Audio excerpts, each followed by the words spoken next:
Now, we are back. Racial Draft. Hopefully, you guys are still listening.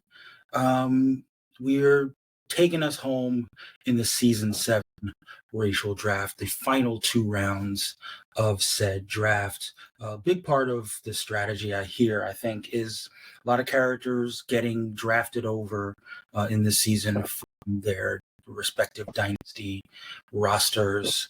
And one pick right off the bat is the South Asian delegation. They made one of the more controversial picks of the last round, of round 10, and I wouldn't say super controversial, but it's we'll get into it. So Cassandra Nova for the South Asian delegation. Um, Obviously, we talked a little bit about Professor X being a person of color, and how that could definitely work. But Cassandra Nova being a person of color, what's your level of exposure to, slash, uh, interest in Cassandra Nova as a character, Randy? Uh, Mid to low. She's somebody who's come up for me. And I'll say it a million times. I'm a fairly recent reader. Um, and so my first encounter with Cassandra Nova was X-Men Red. The Oh, first that one. was your first encounter. Yeah. So you didn't So read the new X-Men run then? well, I had heard about her exploits during that run, but I had not yet read that run. Okay. I mean, yeah, she was one of the big bads in X-Men Red. I mean, I I appreciated her there. Um, Yeah, are you there? yeah, I'm here. Yeah. But yeah, I had heard that she played a large role in that previous run, but it was like bits and pieces and snippets. So there was like, seeing that she was so like I got because it references that time. Hmm. The X-Men Red references that times, but I didn't get the full waves of how terrible she was. Yeah. And so after that, because that was sort of where I like from that point reading onward, that was where I read. And so I saw her also show up in Marauders, and I was like, here she is again. Hmm. So I know that she's a bad guy, and as far as I can tell, I don't really see any humanizing elements in her like we see in a lot of villains. Like she just kind of is mustache twirly, just kind Yeah, of she's like the worst. right. She just like she's one of those characters who just revels in being horrible just for the sake of being horrible. I mean, So I guess we could say that the best possible way of thinking about her is like the same way we said, like, what if Professor X, you know, he's tempted all these times to, to be a better person right. despite being able to read and control minds. And Cassandra Uh-huh. Nova's like, what if not though? What if not? Right. Right, exactly. So yeah, I mean, we get the only thing that I can really see coming out of this draft is like maybe there's a trailer Deadpool that comes out soon or something that finally gives us a peek at Cassandra Nova. Maybe. I doubt it. But like other than that, I don't. Yeah, Yeah. this feels like because I didn't have a. I mean, I have a bias against really caring about the character anyway. But then also, I don't really see where the points are coming in. Yeah. What I will say is that obviously, um, there's a world where if someone were to draft, obviously they're, she's Charles Xavier's twin sister. Mm-hmm. Um, you know, I can't remember, was it Charles or her who tried to eat the other in the womb? Um, Pretty sure it was but her. yeah, I can't remember which it was. But either way, that sort of animated her motivation. But if in a world where Charles pursues like respectability politics, um, you know, to try to get humanity to be its better angels, Cassandra Nova is pursuing a different app. I mean, it's so weird because she's a mutant, but she's hates mutants a lot of the time. So maybe her motivation is like kind of like an extra added, but for the world's hatred of mutants, I could just be out here prospering, but instead Mhm. of like wanting to change herself, she just wants to, you know, eliminate mutants. Like her motivations have always been a little bit uncertain beyond like you said, mustache twirling, villainy, and participation in genocide against her own kind. Um, I mean, it is like I don't know. It's because it was interesting what Tom Taylor wanted to do with the character in X-Men in the first X-Men Red.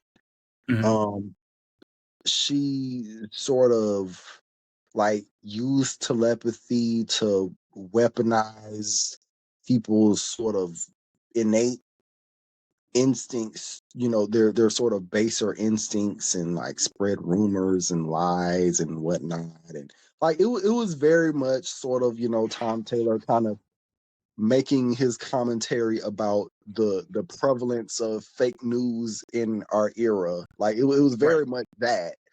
But it is kind of interesting how a telepath would weaponize deception and misinformation and rumor, and that sort of not mind control, but sort of giving you that little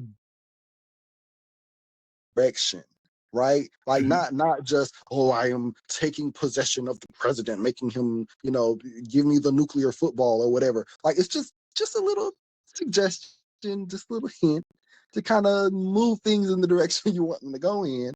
And it is compelling because, even if we didn't like, even if we weren't able to sadly to quote Marvel, to be able to have this be the world outside our window, even if it weren't the case, you could still be like, hmm, if there's anybody who could make that sort of deception and misinformation and fake news thing really work for them, it's somebody who can broadcast thoughts, yeah.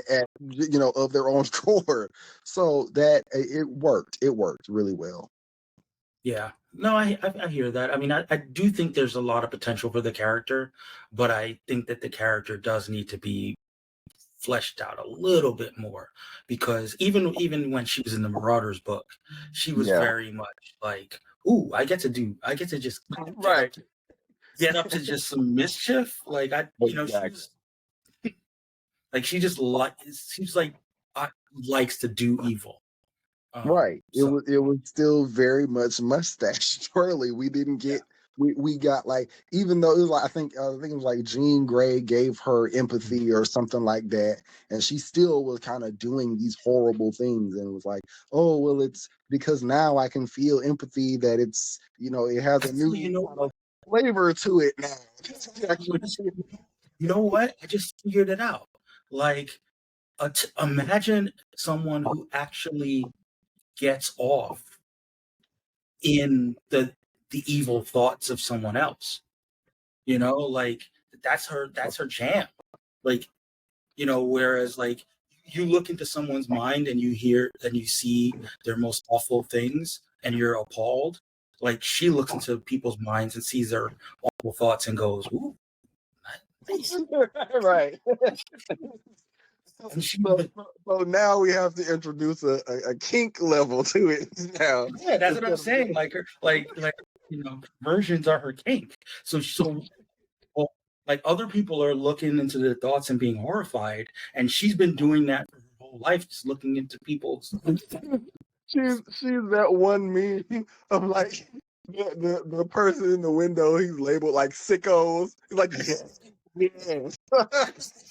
That's Cassandra Nova. Like Oh my god. she's just loving it. She's loving the mess. Like that's like we're her television show. we're like reality TV. Like she's eating popcorn, watching drama unfold. So I think we solved the character. I'm not sure I like the solution. No, we are. Listen, our awfulness is her entertainment. I I can sort of rock with it, but at the same time, like, yeah. I don't know if I want that to be associated with melanin. I don't know. Let the white folks have that At one. least, listen, at least not our delegation. Maybe Right. Cause sort of like reveling in the dark gallows humor. It's giving 14-year-old white edgelord. Yeah. I don't know. That's not us. fair point. I mean, it probably is a better fit. Probably is a better fit for the white delegation, if we're being honest. And perhaps that's why the approval rating. Actually, I was shout out to Elon, because right now the approval rating on this version of the character is 62.5%, which is fairly high. 2.5% approval rating for South Asian Cassandra Nova. But 37.5 strongly approved, 25% somewhat approved, and 37.5 somewhat disapproved, but 0 strongly disapproved. Oh, that's suspicious. So everybody's on board to some degree with the browning of Cassandra. Speaking of, that's not even a good transition. Speaking of browning, Polynesian delegation. Shout out to Tamati, who is, playing to win this season, which I love to see. This is a character who is traditionally Australian. That's a big part of his thing, because he's Captain Boomerang. And wouldn't you know it, the Boomerang kind of started with the native people of Australia. Mm-hmm. The Polynesian delegation is like, what if? Yeah. So yeah, I mean, I could see it. Definitely see it. I mean, I could definitely see it. He probably wouldn't like a white guy that was associated with the police. They probably wouldn't get along very well. I have a feeling, just a hunch. So yeah, Captain Boomerang. Like, now, what I sort of imagine with him is that he's a little bit more, like, political. Maybe not political is the wrong term, but like fighting against the man. That like he sees his villainy as, like, even though he's forced as part of the Suicide Squad to serve the, like, in general, his predilection is towards rebellious anarchism, and using the boomerang as kind of like the symbol of what the anarchy against the traditional social structures. Yeah. I can see it. Yeah, I can see it too. So let's see if the people agree, though, because I don't think they do. The people, wait for it. Yeah, it was 50%, 50-50. Is that a win? Probably not. 50-50. I mean, considering, well, no, yeah, that's not a win. Yeah. But and all 50% somewhat approving, with 33 somewhat disapproving, and 16.7 strongly disapproving of a Polynesian Captain Boomerang. But this is a character. This is a character that's like not getting a ton of play in the comics right now. But like, look, the Suicide Squad, they got their video game going on, which didn't hit like they wanted it to, and there's been comics around that Suicide Squad. Obviously, he died in the Suicide Squad movie, but he was a big player in the original Suicide Squad. So he, that's his thing. That's his hookup. They'll find a way I think, to keep him in the mix. As long as there's a Suicide Squad, Captain Boomerang won't be too far away, I don't think. Yeah, So, you can't help feeling like he'll come back around. like a boomerang, nice. Well played, well played. From mainstay character to a character that's super new, Sir Redwin, the Avatar of the powers that be. You might think, Avatar of the powers that be, that sounds like a white guy. But, maybe not. The Swanamena delegation drafted him. This is a character that's basically a blank slate, if we're being honest. He's been around for thousands of years. No, hundreds of years. So, there's been a lot of moving around, you would think. Um, Even if he's technically speaking British, he doesn't have to be originated from Britain because, someone from that part of the world could have come to England and settled there and lived there for 500 years. So, it's one of those, I could see it. It's not it's not perfect. But again, blank slate. He doesn't have a lot of canon going on. Again, we're both readers of the God's book, and that book not God's book. That's something totally different. The book in Marvel called Gods, which deals with a lot of sort of metaphysics, and in that book, these metaphysical figures are embodied by people, some of whom could be people of color, some of whom are people of color, and when traditionally depicted as someone who's white or white passing, but some Swana people are white passing. Yeah. So, it's not, I mean, this definitely feels like a points play because he's the lead of a ongoing Marvel book. And we'll see how things play out we'll see if his story continues, for starters, right? He might be in this one run and then never resurface again. I mean, so far he hasn't shown up in anything outside of this title. So, Well, he was in. Remember he showed up at the Hellfire Gala. oh, what? Well, yeah, but I mean, Krakoa's like about to end, so I don't really Fair know. point. Fair point. I'm just saying that was that was definitely a Hickman flex, though. He was like, "Yeah, Right. I'm gonna put my character in this book." It's Yeah, like, oh, yeah. but yeah, 50-50 is where the people are on this character. 50% strongly approve and 50% somewhat disapprove of Swana Win. Yeah, I mean, Win hasn't been around doing enough stuff for me to really form a strong opinion in either direction. Yeah. Speaking of winning, maybe the white delegation and their drafting from their from their dynasty roster. Wilson Fisk, the Kingpin. You Yep. might have heard of him. He showed up in Echo. He is still kicking around in the comics quite a bit. Isn't he currently running the Hellfire Club for now? I believe so. Yeah, he's got his marriage to Typhoid Mary. He's winning. He's doing all right. Former mayor.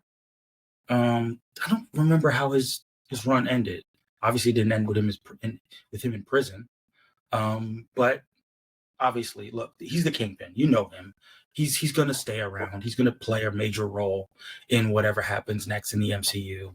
And while I can imagine the Kingpin not being a white guy, he's just fine as a white guy, in my opinion. Yeah. What do you think?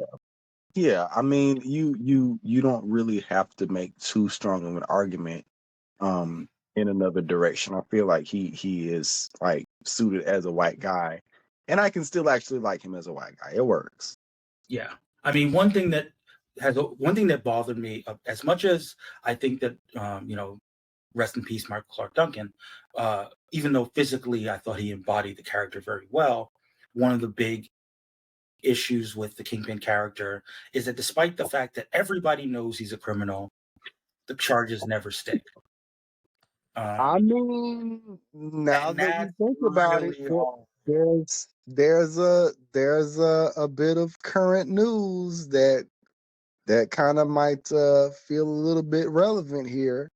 That it's a I mean, certain Sean of the House of Combs uh, is Homespin? up, right is up to no good, but Yeah, but the everybody charges. knows it. Everybody knows it, but somehow the charges never stick, and cars miraculously blowing up, and I don't know. I don't know. Okay, you're making a point. We will see this plays out, and Now, then maybe now, we'll be. now that I'm not, I'm definitely not tipping my hand for who would be my casting pick if I were to draft him. I'm just saying there's an argument to be made. It's a very recent argument to be made, just to be clear, because there was some serious federal activity happening, which Yeah, that the FBI descended on him pretty uh, uh severely. So yeah. And all I would say is that there's another person who is of the Caucasian persuasion who mhm. gets impeached and Yeah, charged yeah. several times with crimes, even loses, but finds a way to win while losing. And is still very much running for president. Yes. So to you, one level of privilege and another level Right. of privilege. You Like I know, say, I don't dismiss or undermine what their victims are going through, but you know, the ugly reality is there. The argument could definitely be made. no, I feel you. I feel you. We'll revisit this in a subsequent season. Indictments, pending. Not pending, right? Exactly. Yes, but 66.6% approval rating for seems to be very common for white. 6.6% approval rating for the still white Kingpin. I got no objection on my end for that one, so we will keep it moving. This one, I think this one's a smart one. Multiracial delegation, the Skeleton Crew delegation, drafted Deadshot, who has been depicted as white and also depicted as black. Uh-huh. So maybe there's a one version that got a tan and one version that didn't. That's Floyd Lawton. Yeah, I mean his from what I've seen of him, and like I say, I don't proclaim to be an expert on the character by any means, but what I've seen of him is very sort of there's no particular racial or cultural ties to his background. Is Yeah, very easy the to only say. thing Yeah. so the only thing about him that when I did a little bit of research on him is that it's a character who sort of like made up his listen to this. He's a character who sort of made up his backstory. Like he Mm. actually came from money, but Mm. he like put out there that he didn't to like give him more like credibility Yeah, in the street criminal. cred. Yeah, exactly. So like that's very light skin coded if we're being honest. That's It's giving Aubrey. Yep, yep, yes, yep. it's giving exactly. It's giving Aubrey. It reinforces the idea of Deadshot. Obviously he has that whole like sympathetic. Cosplay gangster, fake accent. A lot. So I like it. Honestly, I really do like multiracial Like even better, like from a casting perspective, would be like if he was kind of like white passing Mm-hmm. for some of his life, and then kind of darker, and he's like, "I'm black though," you Oh, know. that's too funny. So here for it. He's like, or am I not one of your favorite black villains? So yeah, for the culture, multiracial Deadshot. He Couldn't goes be to played by Will prison. Smith. Couldn't be He played by. goes to prison and he has to like kind of look cautiously at his cellmates before he chooses the N word when he sings along with the songs. There we go. You see the vision. You see the vision. So yes, approval rating 66.7%. Approval rating 50% strongly approved, 16.7 somewhat approved, 33.3 somewhat disapprove of multiracial Deadshot. And again, he is also he's dead in the books, but much alive on all the other media. So we may find a way to make Deadshot a live shot. But moving on to another, well, not another, but a defensive pick. It took they were able to strategize and wait this long.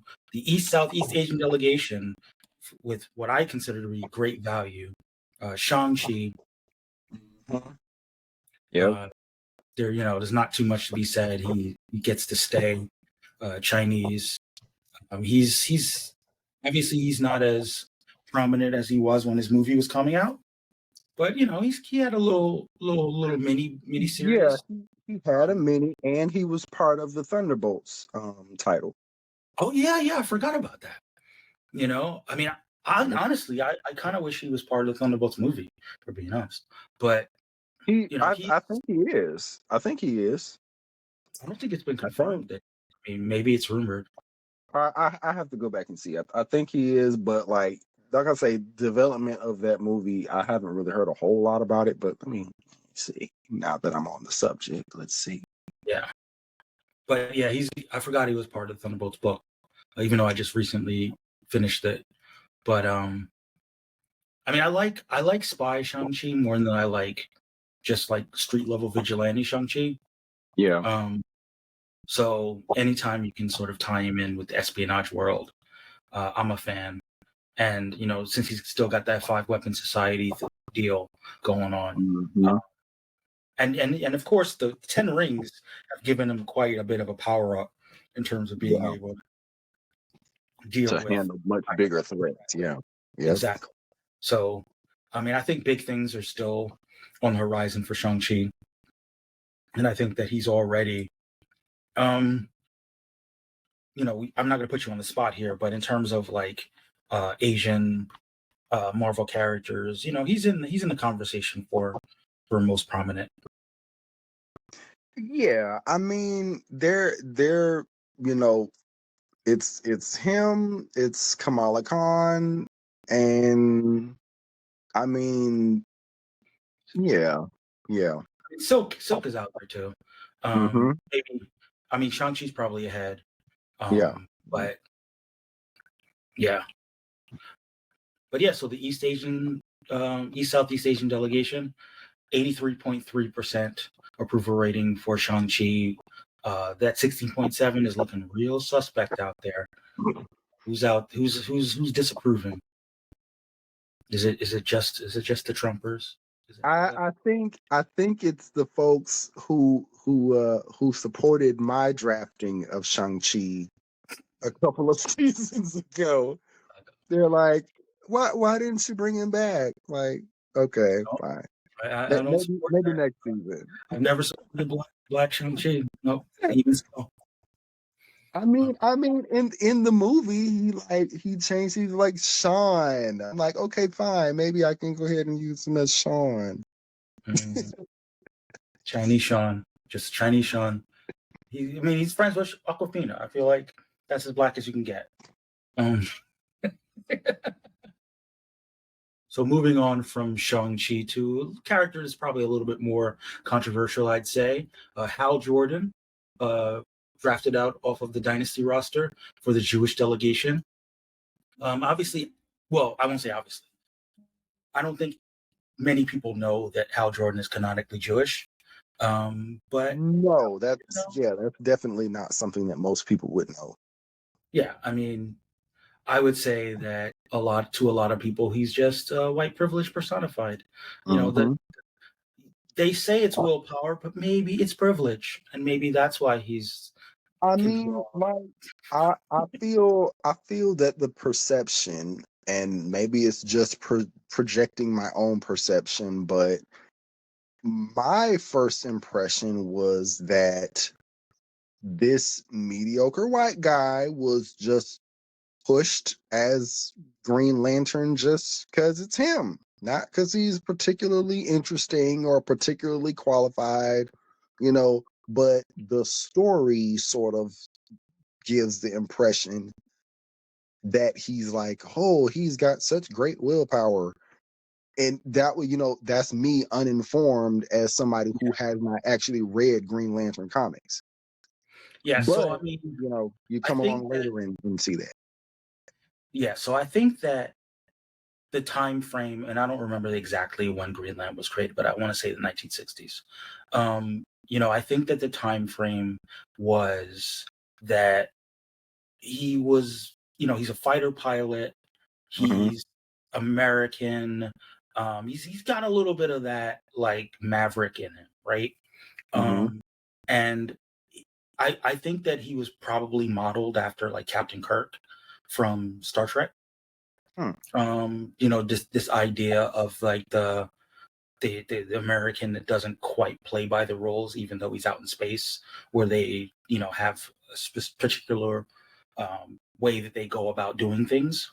Hmm. So and again, that's very white privilege coded, right? That's very Yeah. cowboy.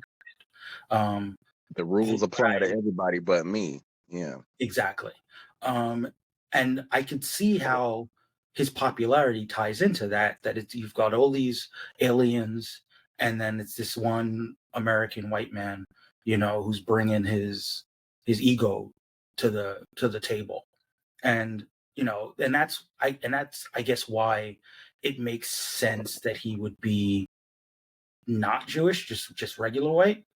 Um, but there's a world where you know having carried the weight or carrying the weight of his people's of what his people endured gives him sort of an extra boost of willpower.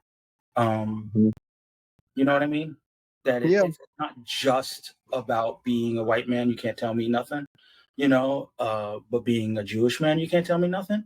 Um, I mean, it's especially when you go to these worlds that are like, you know, you're expected to respect these alien cultures, mhm, and that's all well and good. But then you do see that there are some worlds that's just like, we have this caste system, or mhm, we have this system that's like, oh, well, slavery is just a normal thing. mhm, And so you kind of have, do you really have do you prioritize the decorum of it all over like what you know to be wrong or what you know to yeah. be right? Right, and that's what I was gonna say. Like the most sympathetic sort of reading of Hal Hmm. Jordan is that like he has a very strong system of justice Hmm. that transcends whatever the cultural norms might be. Hmm. That he's gonna go to places that have things that are normal Right. to them, and he's like, nope, doesn't seem fair, doesn't seem Yeah. just. So even though my edicts as a Green Lantern say I shouldn't interfere, I'm going to do it anyway. And If and again, you come from a people who have suffered from genocide or from other kind of systemic oppression, it's going to be incredibly hard, probably impossible to ignore it if you see it somewhere else. exactly, and and and why I think that could work for Jewish Hal Jordan more so than, other sort of people of color, is that, I mean, he still gets to come back to Earth and be kind of chilling, like Right. compared to like a Jon Stewart who's like, hey, you're out. I mean, this is a big part of Jon Stewart's story when he meets Hal Jordan. He's like, you're out here fighting for the rights of all these other alien species, and that's Hmm. all well and good, but like, you don't fight nearly as hard for like black people, like in Yeah. there, Yeah. and what they deal with, Yeah. because he is still kind of like pro police and pro authority, like here on Earth.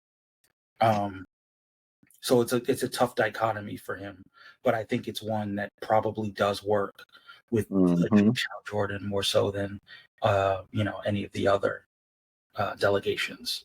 So kind of here for it as we talked it out. It works. It works. Yeah. Um, let's find out what the people think, though.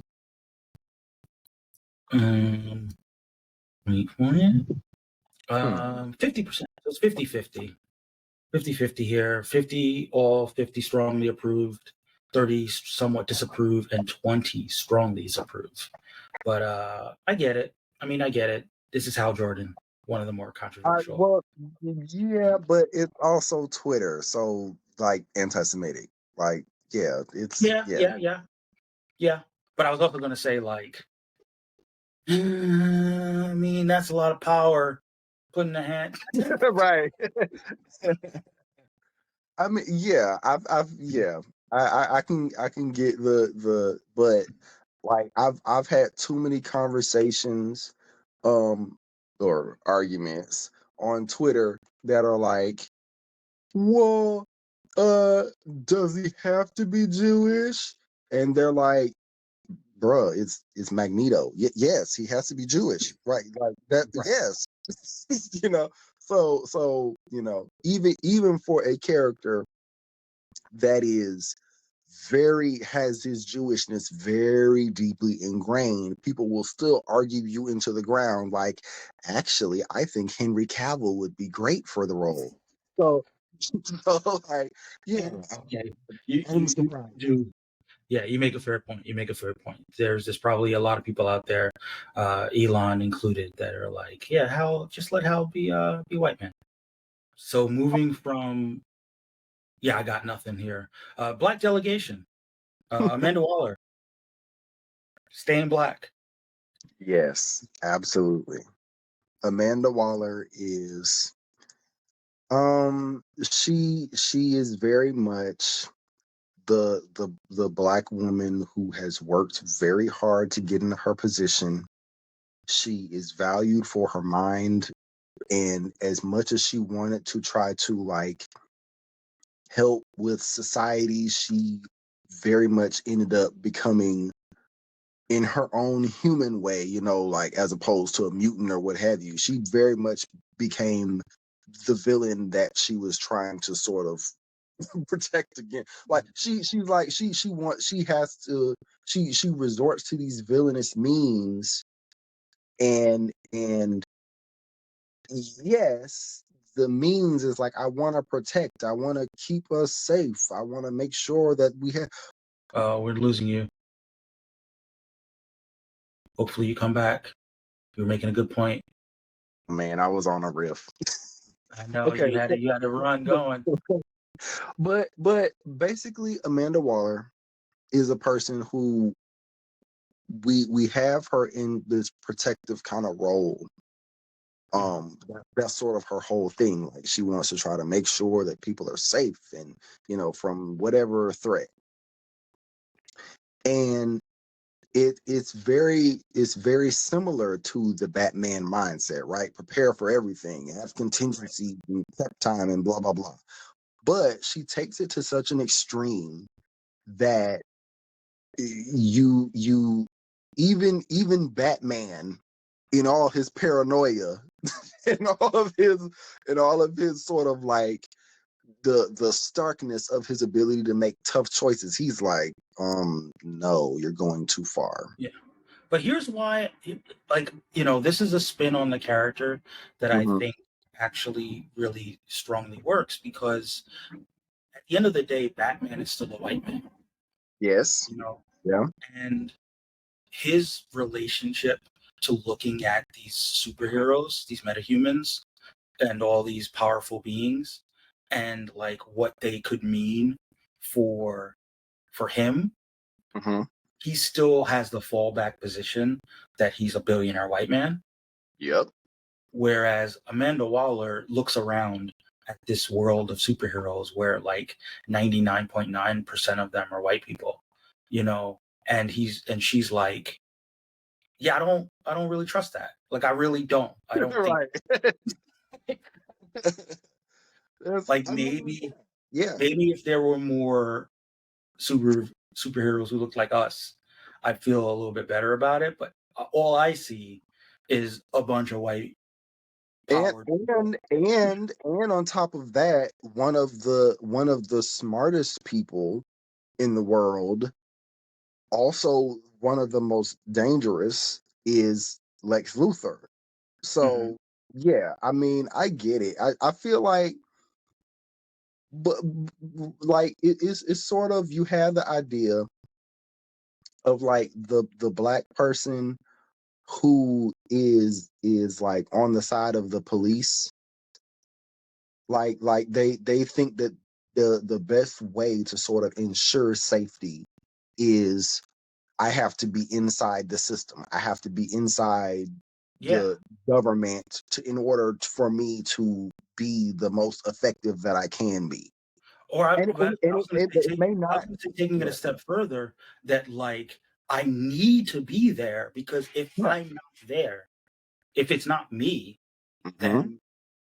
then then we really don't trust these Yeah, systems. Like that too. like it's funny that I we like the name The Wall or whatever, Hmm. it's a play on her name, but it's also that she sees herself, how in Marvel, Nick Fury says, I'm the man on the wall or whatever. Like, but Yeah. she's like, I am the wall. Like, I'm the thing that protects She's regular right. people. Standing between people and like chaos. Right. Exactly. Yeah. Or even beyond chaos, I would say between people and authoritarian, like not authoritarian. She's authoritarian. Yeah. But if it's her authority, yes. But like Right. Exactly. Exactly. but it's like I don't I don't she doesn't necessarily trust the Look, government. look, look, look. Okay, so it's the black woman equivalent of like feeling like she has to, like it's not going to be done as well unless I'm the one doing it. Like that Exactly. kind of, it's like it makes me think of like how It almost makes me think of Twitter. You know how like on Twitter there's like the meme of like let a black woman like save us, like right. But it's funny to me because it does actually remind me of a few women family members of mine who are like, they'll ask you to do something and you try to do it, but you don't really kind of know how to do it because you're so used to them doing it. And then when they see you from, it's like, dang, just move, let me do it. I'll do it myself. You can't like, and it's not like you're trying to do it, but clearly they're better suited for it and they know how to do it better. And it's like, that I feel was taken to like the sort of government extreme version of that. yeah, And it's like, you wanted to have somebody who is in this authority position. You wanted somebody who was capable and educated and blah blah blah blah blah. Okay, fine. So here's the double-edged sword of that, is that also she's a bit of a control freak. mhm, So I love it. I really do. yeah. And like, this is the unfortunate part, right? The unfortunate part is that she was created at a time when a lot of white people were afraid of black people, and they were Uh-huh. afraid of exactly that. They were Yeah. afraid of a black woman with a lot of power who was unafraid of wielding that power and made no apologies and no excuses or no, softening. Like she has no need Right. for No need for their affirmation. Right. right. Exactly. Like she's gonna make sure, like she's not afraid of anything, and she's Yeah, not and afraid of anyone. it's it's so particularly funny because the image that they paint of her is like, yes, she's this control freak. Absolutely. She's paranoid, like just through the roof. But she's also usually the smartest person in the room and the best qualified to do the thing that you need to get done. Specifically because of all of the things that you dislike about her, like as prickly as she is as a person, that is exactly what you need to get whatever threat neutralized. I love it. It's so compelling. I love it. Yeah, like, and sort of, I guess, like the final point that I'll put on it is that, how, like, I mean, I'm gonna assume that you have a similar experience to mine, where it's like when, like, your parent is like, "I'm not your friend," Right, like, exactly. if I'm if not one of you your little friends. Right. if you want to hate me, that's fine, but Right. I believe that It's what's best. Right. I'm doing the right thing, and if you Exactly. need to hate me, for me to keep you safe, if you Yep. need to hate me Yep. for, uh, that's fine. I don't have a problem with you cursing me Right. out when I'm not around. You know what I mean? But you will respect me, and you will respect Yeah. what I'm Exactly. trying to do here. And Exactly. like nobody can embody that like a black woman can. It's perfect. It really is. So, you know, obviously, it helps. Like, you could have kept her on the dynasty roster, and obviously wouldn't have had an issue with that. But Amanda Waller's having a moment, a continuing moment in the comics. Hmm. Yep. Obviously, her show probably won't. Well, show's not dropping this year, I don't think. But so you may have to scoop her back up. But at the same time, like she's.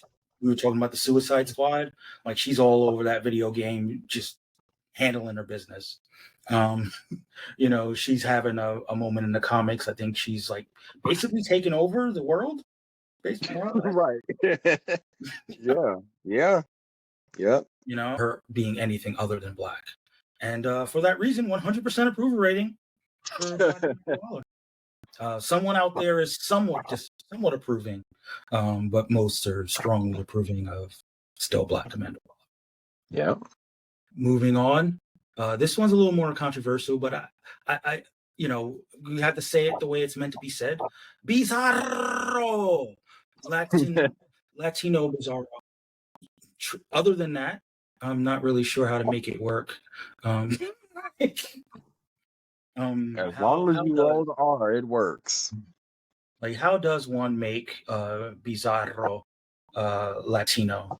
Um, is it that they conducted the Superman cloning experiments in South America? Is that how we're gonna do it? I mean, he crossed the border between Bizarro World and our world, so maybe that counts. Oh, you're going with that origin that he's from, like, I mean, like they're saying that Bizarro World is a thing, so I will take it. yeah, but then that would mean that Bizarro World is just like Spanish speaking world, like that's weird. Well, yes. There you go. Okay, Donald. There you go. You're welcome. Okay, apparently I didn't hear from me, but apparently Bizarro World is just our world with There, Sofrito. there you go. There you go. It's cubic, but You're right. well, we'll workshop it. We'll try to figure out what it means to be, if it's just a Bizarro thing or a whole Bizarro world that has been, racially drafted for the Latino side. But in any event, it's not it's not crazy. It's just crazy out of context. You know, it would be funny though if, like, you all this time we thought that his like verbs and subjects were not matching up, but it's just because he's speaking Spanish, like with like Right. He's trying to just translate Spanish to English. Right, right, he's exactly. broken English. It's like the Yoda thing, like he's just trying his best to translate. It's not his first language. English is not his first language. That's funny. Approval wise, 71.5% approval, 28.6 strongly approve, 42.9 somewhat approve, 14.3 somewhat disapprove, and 14.3 racist. Moving on from Bizarro is one of our other dynasty picks, which doesn't really warrant much discussion. Maya Lopez, aka Echo. I believe you've heard of her. I believe you watched her show, and all the show did was even further solidify how important she is to the Native American delegation and to the community. So we hope that it's 100% approval rating. Those hopes would be dashed because only 85.7%. I mean, the other percentage was like Lopez. That's Latina. That's who do you where's Carlos? Why didn't he draft her? And they saw Lopez and they immediately went, Borders. Right.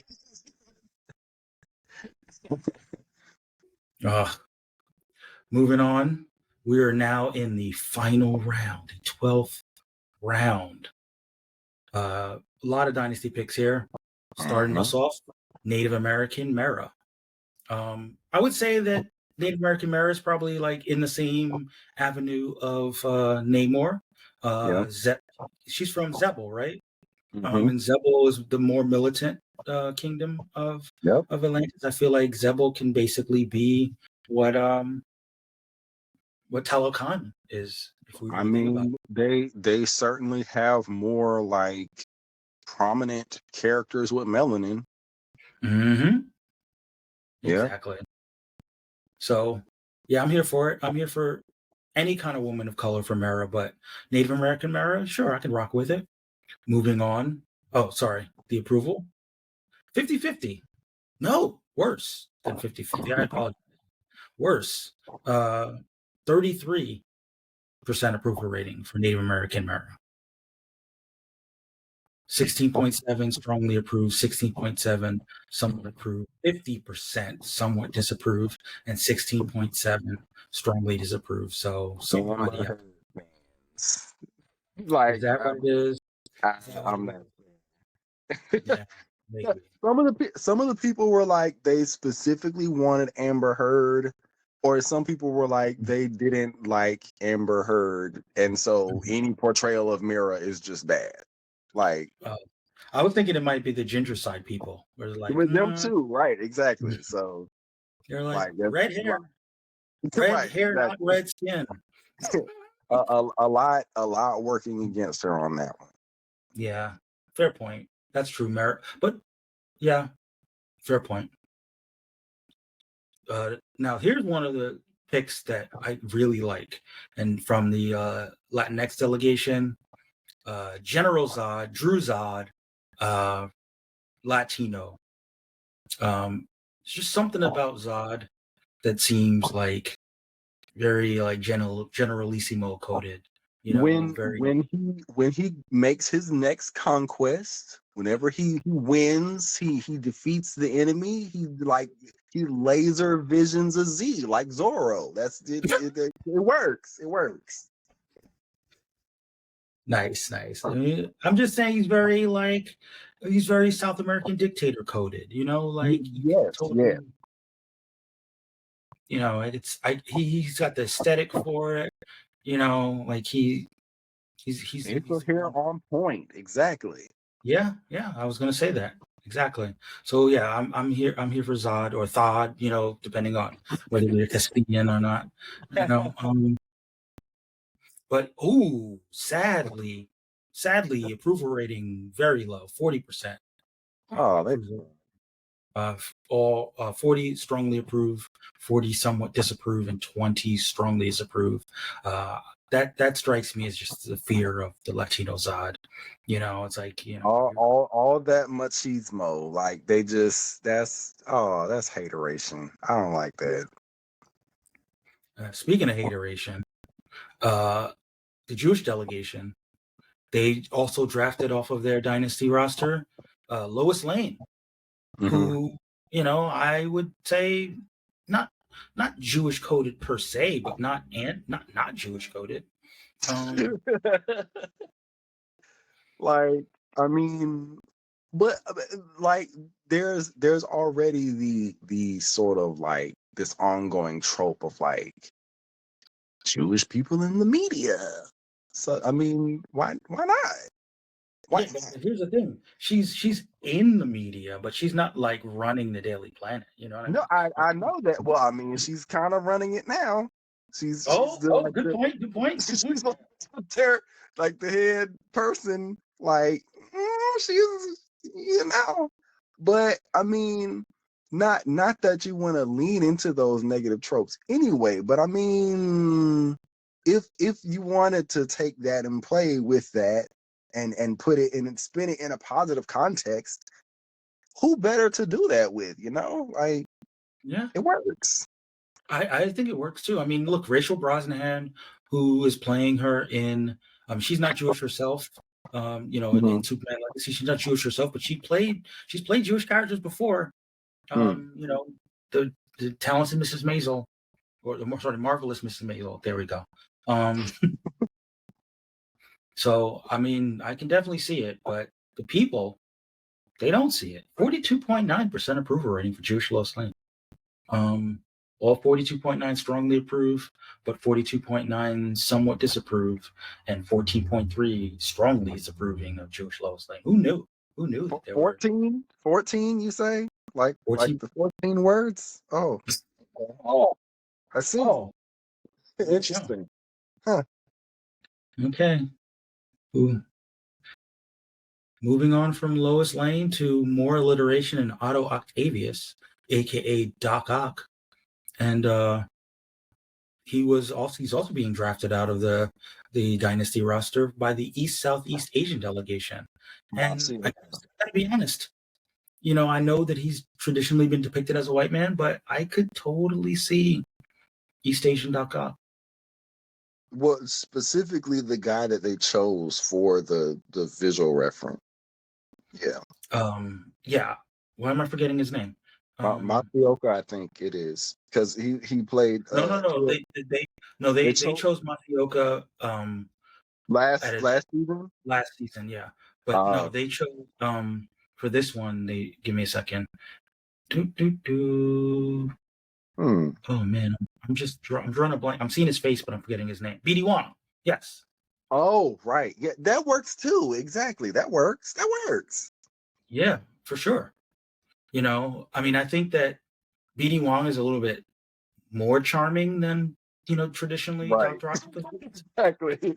Right. But yeah, I But like mean to the extent that the stereotype of like the Asian scientist, mhm. is who's like very smart, but maybe not charming and smooth and cool. Yeah, Um, and I feel like you could easily craft a story where he gives himself a less Asian sounding name and is very disgruntled by the fact that he's denied opportunities and denied accolades and all this other stuff because of the fact that he's Asian and he's presumed to be this sort of like, passive guy and yeah. and Well, constantly especially so. like there have been versions of his story where he's worked for Oscorp and like Mhm. Norman basically like is constantly taking credit for Yeah. you know Yep. and he kind of loses it, just Mhm. gets annoyed with being constantly overlooked. And I think that that is a part of not necessarily always the sort of Asian American experience, but at least a trope of the Asian American experience of being Mhm. overlooked and thought of as not um, a character that should be forefronted. Yeah. And to the extent that that can be motivation for a villain arc, I definitely think it could be. And furthermore, he played a very intriguing version of Hugo Strange on Gotham. So, which I mean, I had stopped watching Gotham by that point, so oh man, you missed it. It was good. It was very good. But yeah, BD Wong, I've been a fan of his work in a lot of other things. I think he would kill the role, honestly. So yeah, I mean, I'm here for it, and I'm sure there are some people who would say, "Well, wasn't there already Asian Spider-Man villains?" But they can be more than one. Right, exactly. Not just Mr. Negative, guys. It can also be Dr. Octopus. So yes, 77.8% approval rating for East Asian Doc Ock. 55.6 strongly approve, 22.2 somewhat approve, and 22.2 somewhat disapprove. Yeah, for sure, I'm here for it. This one is a little. Well, we talked about Zod earlier. This is Zod's son, Lord Zod. You might know him from that season of Young Justice. You also might know him in the comics from the Evil Super Sons. I think it's called Sinister Sons. Is that right? I believe so. Yes. Yeah. So Zod's got a little shit child that he gets up to mischief, and I'd buy it.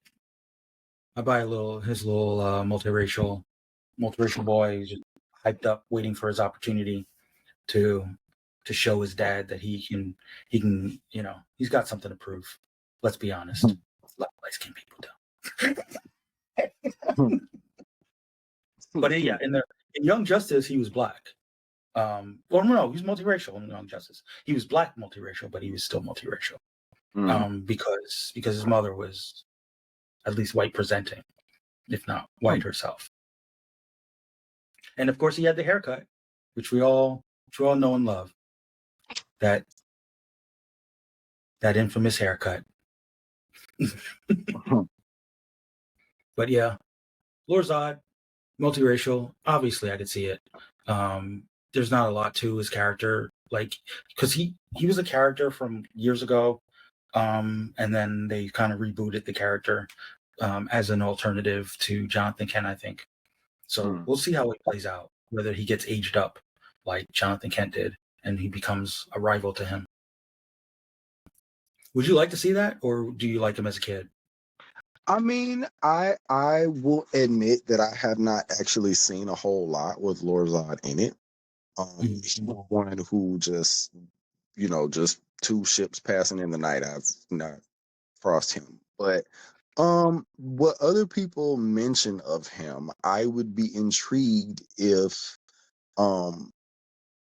Did you see him in? Did you were watching Young Justice when that season he was in it, right? I didn't. Nope. Oh, yeah.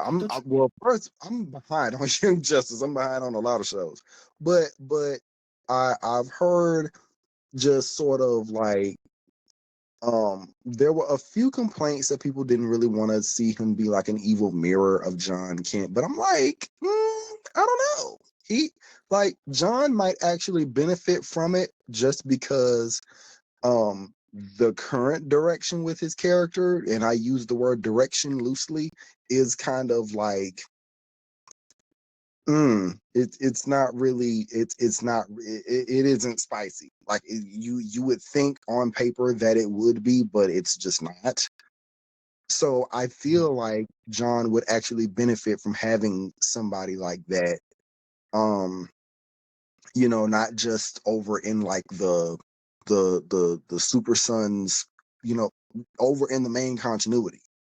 So to have that and they be rivals, maybe even romantic rivals, I don't know, who knows? But they could be like, just he needs something to spice him up, because last time we saw John Kent, he was hugging a fascist. Like that image is not going away. That perception of John Kent now, that Tom Taylor thought he cooked with that. I'm sorry, no shade to him. I mean, a little bit of shade, but in all fairness, that fascist was alternate universe version of his dad. So not his dad though. You, I right? know. Yeah, I, like it's I don't know. I see what he was going for there, is what I'm saying. Like he Well, was going for the yeah, but you know, it's tough. It's tough to even to be like it's his dad. Like no, but it's not his dad. It's like a version of his dad that is evil. That's like if no. But remember, this was in the Injustice universe, so this was like he lost Lois, and yeah, but yeah, and it but turned him. You know yeah, what I mean? It was like but it's social media. You have to like go through a whole lot of nuance to get to that point. All they're seeing is he's hugging a fascist. yeah. They don't really care about the context. So I I feel mean, like fair, listen. While that's a fair point, I also happen to be, and maybe this is an age thing. I'm from the generation where apparently Darth Vader could be redeemed.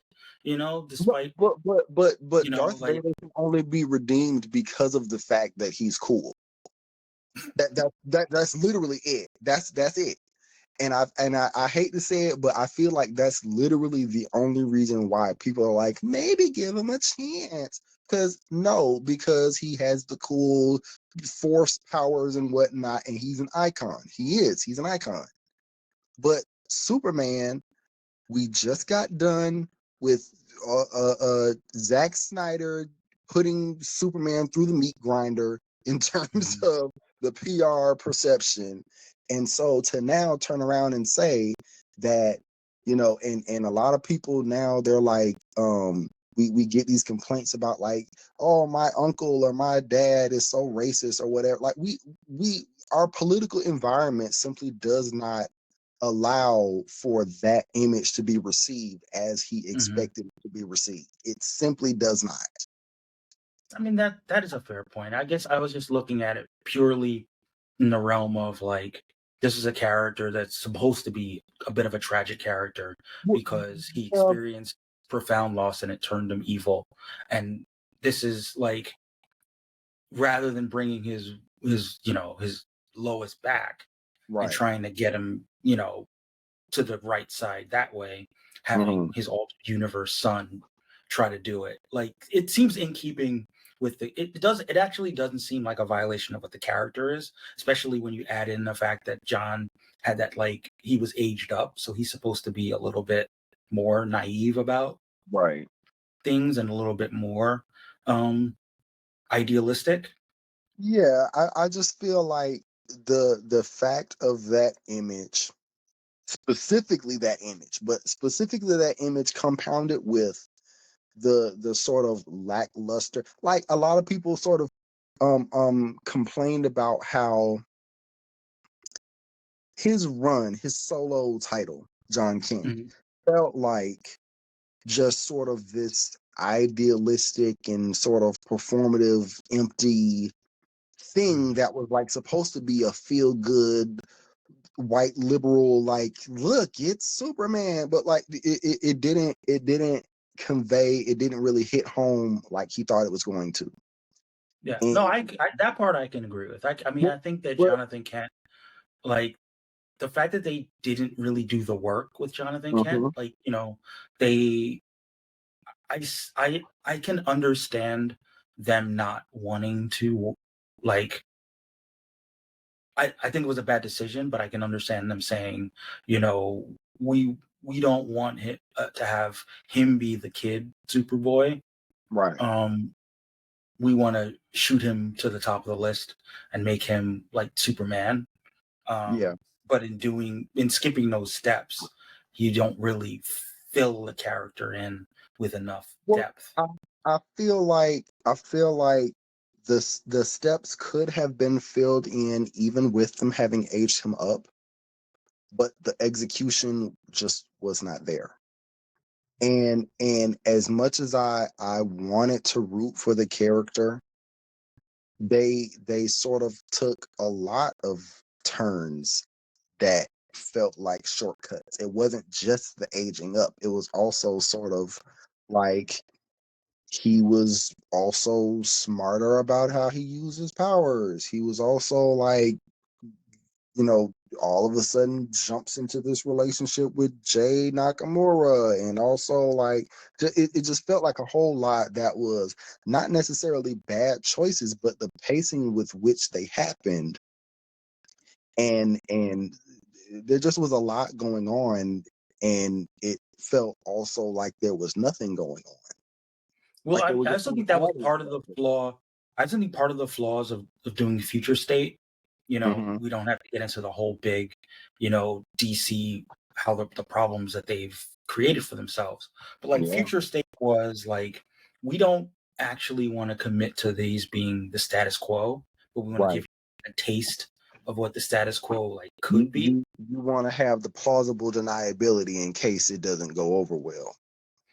And they wanted to show us like what it would look like if DC Universe was more diverse. Hmm.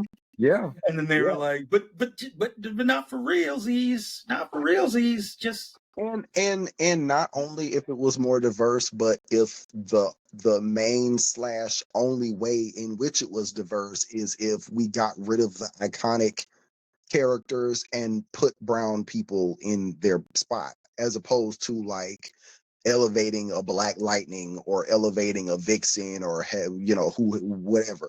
Like it was very frustrating. And to that end, I will say John was like,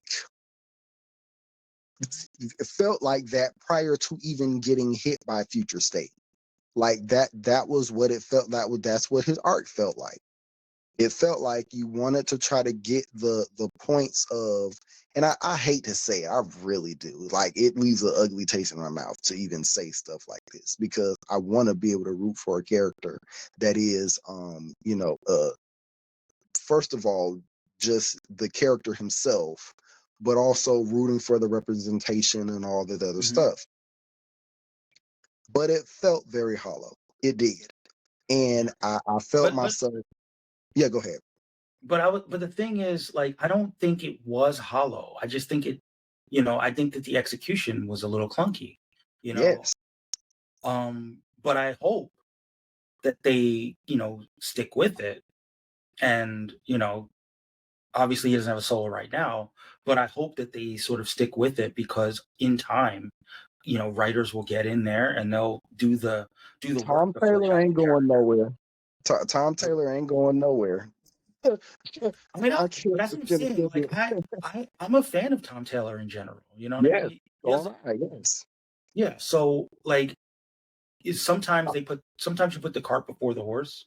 I honestly I think in a lot of ways you could look at like Miles Morales Hmm. and say that there were some years in there that it didn't really feel like they were doing all the work to fill up. Oh, there was a good long while, and I would argue up until Saladin Ahmed hit the scene. Yeah. Yeah. So using that as sort of a blueprint of how like the idea of a character Hmm. is a little bit further along than the character themselves, character Yeah. himself. Yes. You could see the same kind of playing out with Jonathan Kent. That Yes. there's been a couple stumbles along the way, but you know, someone could get it right. Someone could really find a voice for that character. Hmm. And like I respect the effort. I think we've talked about this before. I respect the effort that they've been making an effort.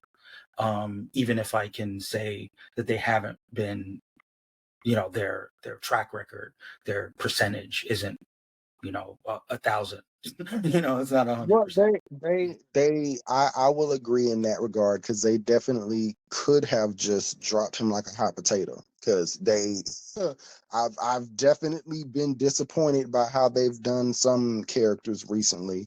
Uh, cough, cough, Naomi. But yeah, they're persisting with trying to do right by him, and like sort of try and find his niche, and I do appreciate that much. Yeah. But again, we've said this before, and I really do believe that aging him up was a misstep because the Super Sons thing was so gold. Yeah. And they could have really allowed both him and Damien to organically like age up and Hmm.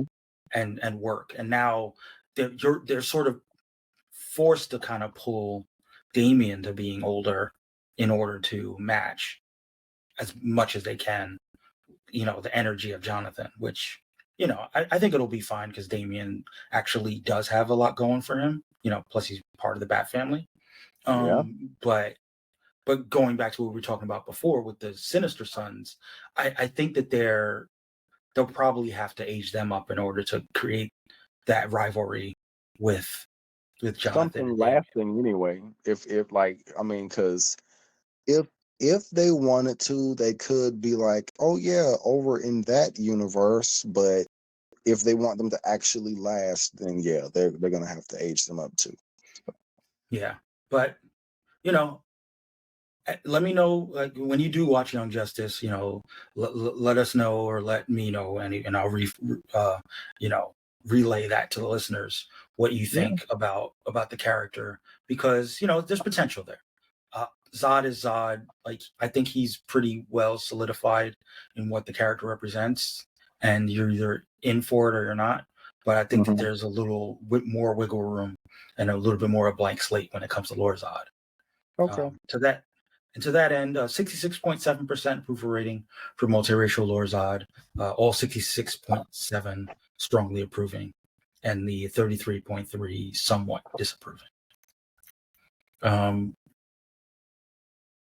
Another new character, also coming in off the Dynasty, is Spider Boy. Um, I got to be honest, I'm sort of like mixed on Spider Boy. I know that he's what's his name, Dan Slott's pet project. Hmm. Um, but like I don't need him. I really don't. I really don't need Spider Boy. Um, but he's there. He's out there. I got Miles. I'm good. Like that, but like he is very much Dan Slott's his bestie right now. He's got his own very unique, interesting powers and all of that. So Slot is making very clear this is not like a little mini Peter Parker. He's not a little mini Miles Morales. He's his own character. Um, And he he, is. I mean, I'll give him that. It's just that, mhm. like, I didn't. I just don't need a little kid Spidey right now. Yeah, Like I wouldn't be surprised if they added him to like the little animated cartoon kid show that Spidey and his amazing friends. I wouldn't be surprised if he ended up on that show. But like that's kind of the full. I feel like that's definitely is Slot's personal. He wants to make his mark with that one. yeah. I mean, I do see the potential for the character, just maybe 5 years from now rather than like right now. Yeah. Because there's always room. I mean, from a pure marketing business perspective, there's always room for like a little kid that has superpowers. We were just talking about Super Sons, right? Hmm. And one of the things, and I think it was a task that we were talking about the idea of Spider Boy like being like someone that the other spiders had to basically like babysit, um, like raise up. Um, Yeah. like I could see that being, one way of distinguishing him from Damian Wayne is instead of having one mentor, one character that he's trying Hmm. to emulate, he's trying like it's a collective effort. You know, he's like Yeah. the lack of a better term, like the mascot of the spider realm. Yeah, I mean, he's in a very interesting position. He's homeless and nobody remembers him and he's kind of bouncing around and interacting with all the different spiders. So it feels like the being raised by the village is sort of Yeah. inevitable for him. And yeah, So remember he's living out of feast, so that means he's got a yeah, lot of exposure to, to Aunt May, yeah, like so, you know, he's really not that far away from what if Spider-Man, but even younger. right. So I get the appeal. I'm just not feeling it myself. But, Yeah, by it's not delegation, it's not for me, but he has his own title and he's showing up in other spider stuff. There is no shortage of spider stuff. So he's definitely got a home, a bit of stomping grounds up in there. yeah, and it's at this point it's hard to imagine him anything other than a white guy right at this very moment. Yeah. Because there's so much of his story that hasn't been written yet. So I that makes definitely sense. don't need him to be black, being homeless and Oh like yeah. being monstrous part spider. Yes, yes. All Subject to human experiments. Yeah, no, y'all can keep him. Mhm. Yeah, points are being made. All of those points are being made. So yeah, so Bailey Briggs, stick with the white delegation for now until we swoop in, because hair's looking a little gingery. So I mean, he might get cooler later, and then we'll have to then we'll snatch him talk up. about it. Right. Right. Another defensive pick from the Swanamania delegation. Uh, this one's an interesting one because, like, we talked about Moon Knight, and we talked about how like his powers come from an Egyptian god, but Hmm. he's not Egyptian himself. But they recently introduced another fist Khonshu, one that Hmm. is in fact Egyptian. Um, Hunter's Moon. Uh, Yep. there was so you have Mr. Knight as one of the personas, and you have Dr. Moon, as the equivalent. Yeah. There's still more fleshing out that needs to be done. I like that he was introduced kind of like as a villain first. Um, Hmm. basically feeling like Mark had strayed from the path, but was, quickly redeemed, and now he's on the side of the heroes. There's still a lot of his story that's yet to be told, but I think he was a fine addition to the mythos of Moon Knight, and the fact that he's actually Egyptian. To Yeah. me, you know, this is like what we're striving for sometimes when you introduce a new character, um, you know, in the sense of representation. He's somebody who offers camaraderie, but also offers that, like, you know in a way that Marlene and Frenchie could not, right? Like he offers the camaraderie, he offers insight. He really does feel like an older brother figure to Mark, Mhm. and but at the same time he can be sort of the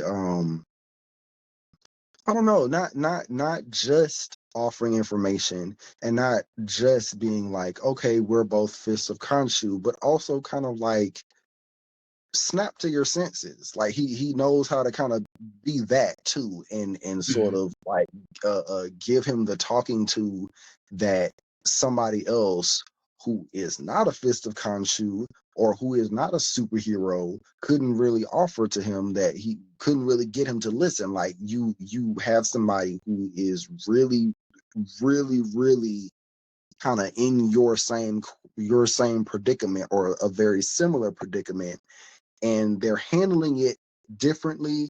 But not only are they handling it differently, they're handling it like way better. Yeah, So you kind of have no choice but to be like, maybe they have a point. yeah. And I mean, who knows? Obviously, the character hasn't existed long enough for us to know for sure whether it's all a big setup for an elaborate Hunter's Moon sacrifice in order to bring back Oh Mark. Lord, have mercy. Um, That we, that would be the way to go.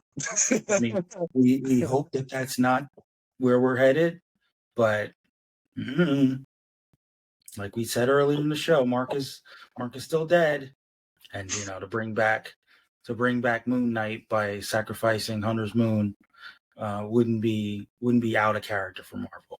But approval wise, 62.5, which is, I gotta say, that's really low for a defensive pick. 62.5% approval rating, 50% strongly approve, 12.5 somewhat approve, and 37.5 somewhat disapprove of Still Egyptian Hunter's Moon. Are you there?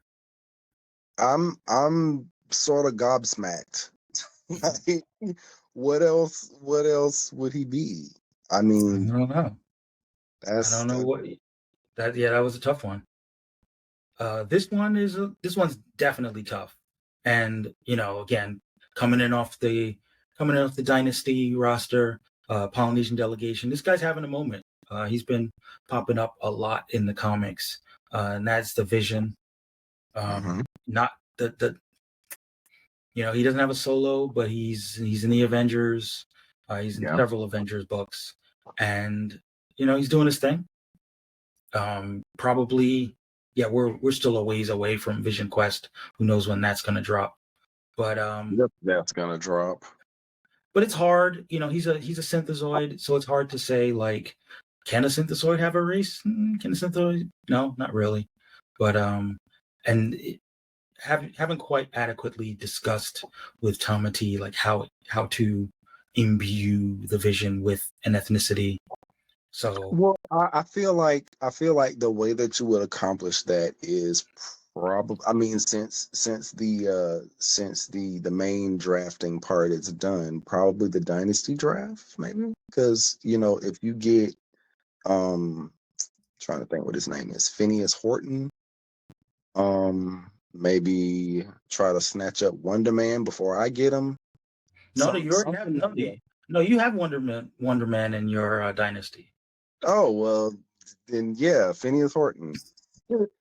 But like somebody who would be their brain patterns, because that's his origin, right? His brain patterns were copied from somebody. Technically, you Mhm. could change who they were copied from and be like, "Yep, that's the Vision." So I suppose. I mean, it's still tough because how does the Vision articulate that? I mean, I hear you. It's a bit of a conundrum, I and mean, I suppose. yeah, it does require some extra thought because he has the image inducer thing, which like that's he did he because I was recently reading some of like the 90s era Avengers, and it was like, oh yeah, he goes out as Victor Shade. So I mean that's the best I can do. Right. What I can think of. Exactly. Yeah. So I mean, this is a situation where I can't really get too angry with the approval rating being a little bit shaky. Yeah. 55% approval, 11 strongly approved, 11.1 strongly approved, 44.4 somewhat approved, and 44.4 somewhat disapproved. So no strong disapproving, but people are a little bit, you know, Needing confused. more needing more Exactly. elaboration. Yeah. Yeah. But from a strategic point of view, from a point scoring point of view, not a bad pick, but hard case to make from a storyline point of view and from a actually embodying the race. And at least it was like later on. It wasn't like an early draft pick. So Yeah, for sure. Moving on to the South Asian delegation. This was another one, off the dynasty roster for sure. But I think we've talked about this before, but Oswald Cobblepot, mhm. um, definitely is a white sounding name. It's definitely a character that, even though he's got his, for lack of a better term, like deformity, this is someone who tries often to cosplay privilege, tries to cosplay what we would imagine a tycoon who came from money to to look like, Mm-hmm. even though he's a criminal as well. But even his criminality is kind of tied up in the notion of what's the best way to say it? Um, Aristocracy. Yeah. He's portraying that. So, um, not to say that it couldn't work with the South Asian um, Oswald, but you know, it's it's a bit of a logical leap. Would you agree? They would have to cast somebody who is light skinned, probably almost white passing. And even then, though, but Right. Exactly. Like well, I would have a difficult time because like actually, he you know don't. what? I just thought about something. I just thought Hmm. about something. Um, so there's two ways that you could play it. I guess one way to play it would be that the original Cobblepots were South Asian, and they Hmm. just took on that name so that they could blend in to racist American society. Hmm. Um, and over time, he's gotten lighter, but he knows that's kind of like a secret in his past that he's actually that the Cobblepots are like the Kapoors. You know what I mean? Hmm. Like, alternatively, someone could have married into the Cobblepot family. And then mysteriously the spouse kicked the bucket.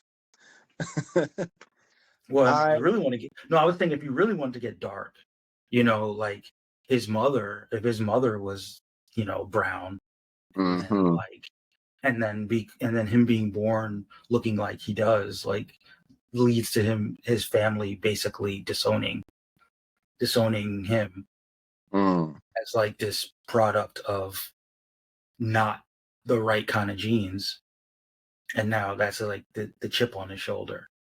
So I guess hmm. those would be the two ways to play it, right?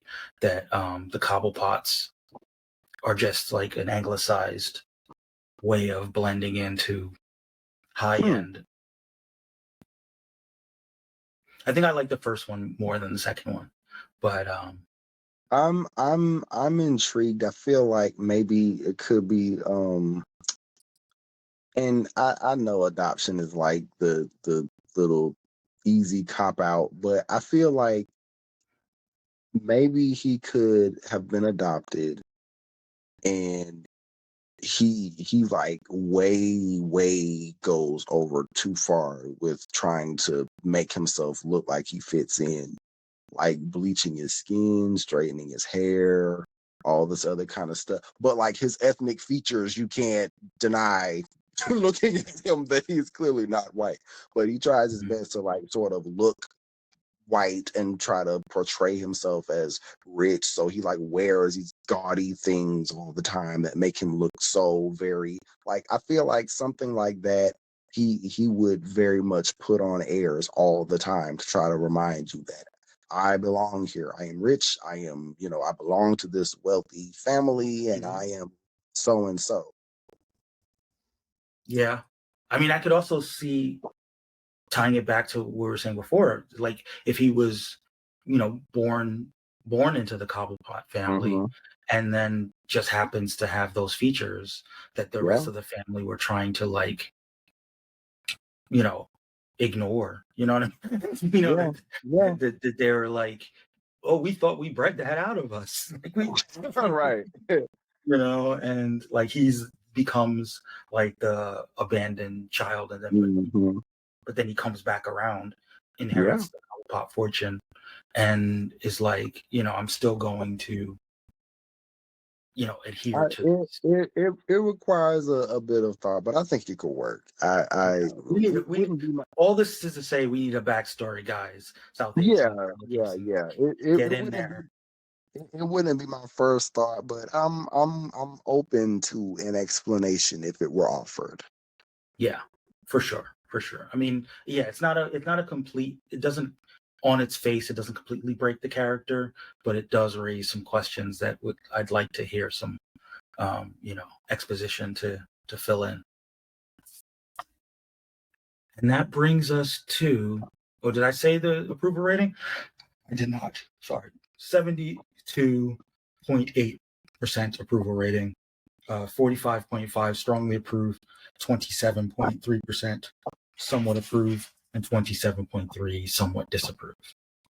And that brings us to the final pick in the final round of the season 7 regular season draft from the white delegation, Madeline Pryor, the Goblin Queen. Let's just a reminder: the white delegation also drafted Jean Grey, so they completed the set. Yeah, I mean, it's a defensive pick. White Jean, white Goblin Queen. It's out there. It's already it's in the canon. It works. It works. Yeah, I mean, I'm surprised the approval rating's so low, only 70% for white Madeline Pryor. To be fair, that I think that poll was put out before the latest episode in '97. So yeah. Well, yeah, before the latest one, but definitely in time for those of you who knew what was happening. Right. Exactly. to know what was coming. Yeah. But yeah, I mean, there's obviously white Jean, white Madeline, whiteness all around. But a little anticlimactic. We don't have a lot to say about that. I mean, she fits the bill. Definitely a Caucasian. Right, exactly. But yeah, that's it. So any overall broad thoughts about how the season shook out? The regular season. To all the gingers I have not sided, I'll get you next time, my pretties. Like, I don't really know what else to say. But yeah, I feel like there were really strong picks. A lot of I didn't feel like anybody was slacking in terms of trying to put together a sound strategy, and it was a lot easier at the same time to sort of connect the dots of why certain choices were made, not just points wise, but also like kind of making the cultural connections. Yeah, I agree. I mean, I would have liked to hear a little bit more. I had to do a lot more on my side of trying to kind of imagine where the links were, but like you said, it wasn't too hard to connect the dots. But it's always better when the spokespeople for the delegations come in and they flesh it out a little bit more. So that listen, we're kicking off the season 7 dynasty draft early tomorrow. It's not tomorrow for me, but today for me, but perhaps today for you by when you listen to it. But we'll hopefully with the dynasty picks we'll get a little bit more in the fleshing out of what these characters mean and how they relate to and tie to some of the other dynasty picks that have been previously made. I'm really looking forward to that. As these delegations continue to sort of build out their rosters, so to speak, of characters and the importance. And I'm hoping still I know I'm always constantly saying, but hopefully there'll still be some trades when some delegations feel like a character is better served on another delegation, trying to make that work and get a character in return, or a pick in return or something like that, because we're trying to make something kind of like a universe, even if it's not, and what plays a role in that is just where these characters are in the zeitgeist and how they're imagined in the zeitgeist. And while there's a strategy element to it and saying like, well, this is characters out there scoring points, there's also the element of like, in your heart of hearts, when you think about this character, like, what do you think about this character as, and trying to align that. But on that note, let's leave it there. This is this is probably going to work out to be a double episode. But we're back in effect. We're going to be doing these week to week. You can find me at MTFIII on Twitter. You can find this podcast at all the places you find your podcasts. If you've been listening, hey, what's up? For the live, you can continue to see us probably more or less Sunday nights, occasionally Monday nights, but usually Sunday nights here on Twitter. Maybe we'll do some also on YouTube, but stay tuned there. But Racial Draft Pod on Twitter, racial.draft on Instagram and Threads. Follow the website, racialdraft.com, where you can vote in our polls. You can also vote in the polls on Twitter and on Threads. Where can I find you, Randy? I'm on Twitter at Randy S0725. I use the hashtag superpower list, like as much as Elon allows me to actually use hashtags anymore. Yeah. Okay. Well, listeners, I hope you enjoyed our, almost 4-hour ride going through the different picks and catching us up and bringing us up to speed. But moving forward, hopefully you know where to find us. Same race time, same race channel. But until then, all things are possible.